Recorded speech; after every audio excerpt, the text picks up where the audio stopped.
नमस्कार, मैं खड़ा हूँ कुंभलगढ़ और मेरे पीछे है कुंभलगढ़ का दुर्ग। अभी मैं जिस जगह खड़ा हूँ यह है चीन के बाद कुंभलगढ़ के दूसरे नंबर की सबसे बड़ी दीवार। यह दीवार करीब 16 किलोमीटर इस परकोटा बना हुआ है और इस परकोटे के अंदर कुंभलगढ़ का दुर्ग है। इस कुंभलगढ़ में अगर इतिहास के पन्नों को अपन पलटें तो इस कुंभलगढ़ दुर्ग का निर्माण महाराणा कुंभा द्वारा करवाया गया था और उसके बाद महाराणा कुंभा के बाद महाराणा उदय सिंह और महाराणा प्रताप तक इस दुर्ग में रहे और उन्होंने शासन किया और यहाँ से पूरे मेवाड़ की सत्ता चलाई। इस कुंभलगढ़ का इतिहास बड़ा ही शक्ति, भक्ति और स्वाभिमान के रूप में जानी पहचानी जाती हैं। कहते हैं कि इस दुर्ग के नीचे से अगर कोई व्यक्ति ऊपर देखे तो उसके सिर की पगड़ी नीचे गिर जाती है। यह कुंभलगढ़ का दुर्ग जिसे अजय दुर्ग भी कहा जाता है, जो हमेशा अजय रहा। कोई भी शासक इसे विजय नहीं पा सका और न ही यह कब्जा जमा पाया। और इस अजय दुर्ग में ही महाराणा प्रताप का जन्म हुआ था। दुर्ग आज पूरे देश विदेश के लोगों को भी स्वाभिमान की सीख दे रहा है। महाराणा प्रताप का जीवन संघर्षों से भरा रहा और वो संघर्ष आज की युवा पीढ़ी और आज की लोगों के लिए भी बड़ी ही प्रेरणास्पद हैं। इस दुर्ग के बारे में अब जानते हैं। हमारे साथ में हैं कुबेर सिंह सोलंकी, जो कि इस दुर्ग के बारे में हर एक पहलू से वो करीब से देखते हैं, यहाँ रहते हैं और इस दुर्ग से काफ़ी वर्षों से जुड़े हुए हैं। इसलिए मैं कहता हूँ कि शायद दुर्ग के बारे में उनके इतिहास की बात हो, संरक्षण की बात हो, विकास की बात हो या भविष्य के जो हालात हैं उसकी बात हो, महाराणा प्रताप के आदर्श की बात हो, हर एक पहलू पर सही ढंग से आपको बता पाएंगे। तो चलिए मिलते हैं कुबेर सिंह सोलंकी से कि आखिर वो इस कुंभलगढ़ दुर्ग के बारे में क्या कुछ जानते हैं। जहाँ हम खड़े हैं ये कुंभलगढ़ दुर्ग हैं। कुंभलगढ़ दुर्ग का निर्माण महाराणा कुंभा ने 1443 ईस्वी में बनाया था। मेवाड़ की पहली राजधानी नागदा, दूसरी चित्तौड़गढ़, तीसरी कुंभलगढ़ रही। और जहाँ हम खड़े हैं ये कुंभलगढ़ की ग्रेट वॉल ऑफ इंडिया है, कुंभलगढ़ की दीवार है। और इस दीवार की विशेषता के साथ साथ हम जब देखेंगे हमारे पीछे की तरफ जो है ये कुंभलगढ़ दुर्ग का महल, जो जिसको बादल महल कहते हैं, जिसको महाराणा कुंभा का महल कहते हैं, जो कि उदय सिंह जी की शरणस्थली कहते हैं, वो सारा महल पीछे की तरफ है। पीछे की तरफ में भी जो दूसरा किले के अंदर दूसरा किला है उसको हम कटारगढ़ के नाम से भी जानते हैं। तो कटारगढ़ में जो महत्वपूर्ण बात आती है वो आती है महाराणा कुंभा का महल आता है। महाराणा कुंभा जिस महल में रह करके उन्होंने 20 साल मेवाड़ पर राज्य किया। और उसी की तरफ जब इस तरफ आते हैं वो महाराणा प्रताप का जन्म कक्ष है।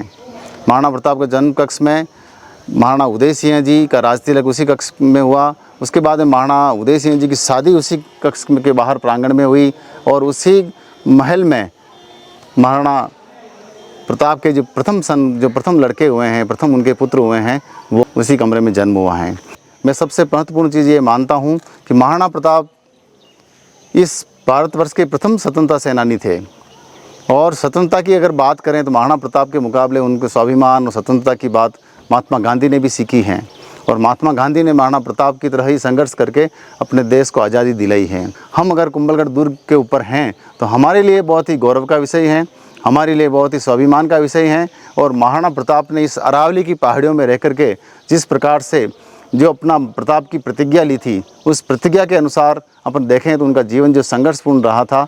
और इसी कुंभलगढ़ के आसपास जो भील जाति के लोग बाग रहते हैं, उन भील जाति के लोगों के साथ मिलजुल करके उन्होंने एक अपना नाम कमाया था। वो नाम था कीका। कीका नाम से अगर अपन प्रसिद्ध हुए हैं महाराणा प्रताप, क्योंकि कीका का मतलब होता है अपना खुद का बेटा। तो इस आदिवासियों का खुद का बेटा के रूप में अपने उन्होंने पहचान दिलाई। और महाराणा प्रताप कीका के रूप में जब हल्दीघाटी युद्ध में गए थे कुंभलगढ़ से, तब उनके साथ सभी सर्व धर्म के लोग, सर्व समाज के लोग और आदिवासी लोग उनके साथ में थे। और जब हल्दीघाटी युद्ध के समापन के बाद में भी महाराणा प्रताप इस कुंभलगढ़ दुर्ग पर आए और यहाँ आकर के पुनः इस सेना को संग्रहण किया। उसी के बाद में जब अंतिम युद्ध दिवेर का हुआ था, दिवेर युद्ध के बाद में जब मुगल सेना को यहाँ से, मुगल चौकी को यहाँ से हटवाया था और पुनः कुंभलगढ़ पधारे थे। तो कुंभलगढ़ का और महाराणा प्रताप का गहरा रिश्ता रहा है। पर 3 युद्ध हुए थे महाराणा कुंभा के मुगलों के साथ में। उसके उपरांत जब तीनों युद्ध विजयी हो गए और महाराणा कुंभा ने चित्तौड़ के अंदर विजय स्तंभ बनाया था। विजय स्तंभ बनाने के बाद में उन्होंने अपनी राजधानी बदल करके इन अरावली की पहाड़ियों में ला करके यहाँ कुंभलगढ़ के रूप में एक दुर्ग, सुंदर दुर्ग बनाया। लेकिन धीरे धीरे ये कुंभलगढ़ दुर्ग आने वाले पिछले कई वर्षों से ये विकास की बात जो रहा है और महाराणा कुंभा की सबसे महत्वपूर्ण कृति जो ये कुंभलगढ़ दुर्ग हैं, उस दुर्ग में आज की स्थिति और कुंभा की स्थिति जब देखें तो काफ़ी उसमें अंतर आ गया है। कारण ये है कि जितने भी महल आप देख रहे हैं, ये खंडर देख रहे हैं, जितने भी ये दीवार देख रहे हैं, इन सब में आज मरम्मत की आवश्यकता है, इनमें विकास की आवश्यकता है। कुंभलगढ़ दुर्ग के अंदर 360 मंदिर हैं, उन 60 मंदिर में सभी मंदिर ज़्यादातर खंडर की स्थिति में हैं। उन मंदिरों का पूर्ण जीर्णोद्धार की आवश्यकता है। और एक महत्वपूर्ण चीज़ यह है कि कुंभलगढ़ दुर्ग के अंदर महाराणा कुंभा की एक मूर्ति लगे। कारण यह है कि महाराणा प्रताप का जन्म स्थान है और यहाँ पर मैं मानता हूँ 57 फीट की एक बड़ी आदमकद मूर्ति, अच्छी मूर्ति लगे, क्योंकि महाराणा प्रताप 57 वर्ष की आयु तक वो जीवित रहे, उसके बाद में वो देवलोक हो गए थे। तो मैं ये मानता हूँ कि कुंभलगढ़ के अंदर जो आने वाले समय में पर्यटन क्षेत्र जो बड़ा है, इतने लाखों के रूप में पर्यटक आते हैं, उनकी सुविधाओं के लिए, इस दुर्ग के विकास के लिए और इस दुर्ग के अंदर जितने भी खंडर पड़े हुए हैं उनको जीर्णोद्धार करने के लिए सरकार से हम मांग करते हैं कि यह कुंभलगढ़ दुर्ग आने वाले इतिहास की साक्षी बन करके आने वाली पीढ़ी को जो एक नया संदेश देगा। आने वाली पीढ़ी इस दुर्ग से सीखेगी, आने वाले पर्यटक इसको देख करके रोमांचित होंगे। जो ग्रेट वॉल ऑफ इंडिया है, जो सबसे बड़ी यहाँ की दीवार है, उस दीवार की अगर रिपेयरिंग कर लें, इस दीवार के अंदर जो टूटी फूटी है उसको रिपेयर कर लेते हैं, तो आने वाले समय में ये अपने आप में एक रोमांचक स्थिति पर्यटकों के लिए भी रहेगी और आने वाले समय में हमारी पीढ़ी के लिए भी रहेगी। तो ये जितने भी विकास कार्य जो सरकार के हमने मांग बार बार कर रखे हैं, उन सभी विकास कार्यों को अगर भारतीय पुरातत्व विभाग, क्योंकि ये कुंभलगढ़ का दुर्ग जो है ये भारतीय पुरातत्व विभाग के पास में है, और भारतीय पुरातत्व विभाग अगर चाहे इस दुर्ग को पुनः महाराणा कुंभा के समय का विकास प्रदान कर सकता है और इसमें विकास की काफ़ी संभावनाएं हैं। केवल अभी जो पर्यटक आते हैं केवल बादल महल देखा और नीचे उतरे और वापस चले जाते हैं, जबकि ये बादल महल वाला पार्ट केवल 10% रूप में ही देख पाते हैं।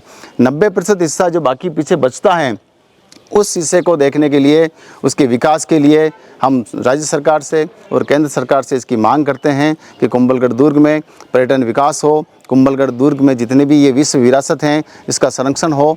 धन्यवाद। कुंभलगढ़ दुर्ग में करीब ये 16 किलोमीटर का जो परकोटा है, इस परकोटे के अंदर करीब 360 मंदिर हैं। इन मंदिरों में ज़्यादातर मंदिरों के अंदर अभी ताले लगे हुए हैं। यह कुंभलगढ़ दुर्ग वर्तमान में पुरातत्व विभाग के अधीन है और पुरातत्व विभाग ही इसका संरक्षण संवर्धन करता है। लेकिन ये अफसोस की बात है कि यहाँ जो मंदिर हैं, आज इन ज़्यादातर मंदिरों के दरवाजे पर ताले जड़े हुए हैं और कई मंदिरों में पूजा भी नहीं होती है।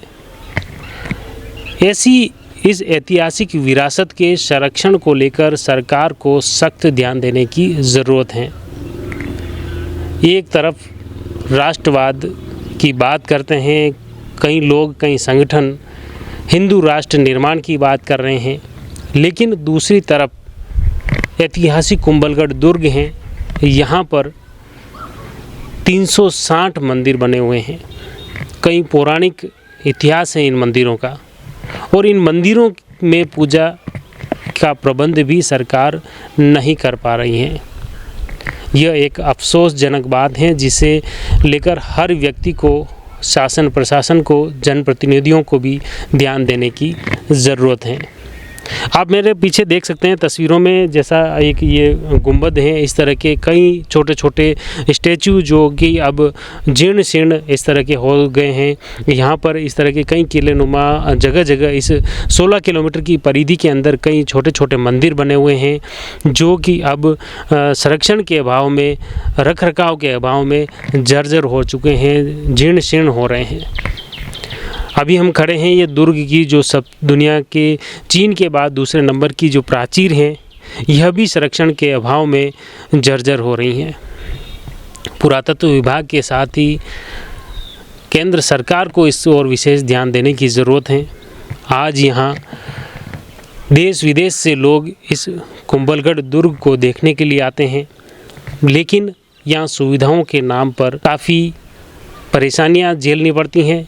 मुख्य रूप से कुंभलगढ़ दुर्ग पर प्रतिवर्ष लाखों लोग आते हैं, लेकिन यह मुख्य जो समस्या है, लंबे समय से जो मुख्य समस्या चल रही है पार्किंग की, उसके लिए अभी तक प्रशासन, पुरातत्व विभाग या पर्यटन विभाग कोई भी प्रबंध नहीं कर पाया।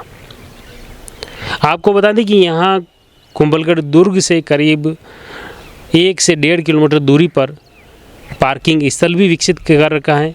उसके लिए जगह आवंटन की कार्रवाई भी प्रशासन द्वारा की गई, लेकिन वो पार्किंग स्थल न तो अभी तक कुंभलगढ़ दुर्ग के लिए आवंटित हो पाया है और न ही वहाँ पार्किंग स्थल शुरू हो पाया है।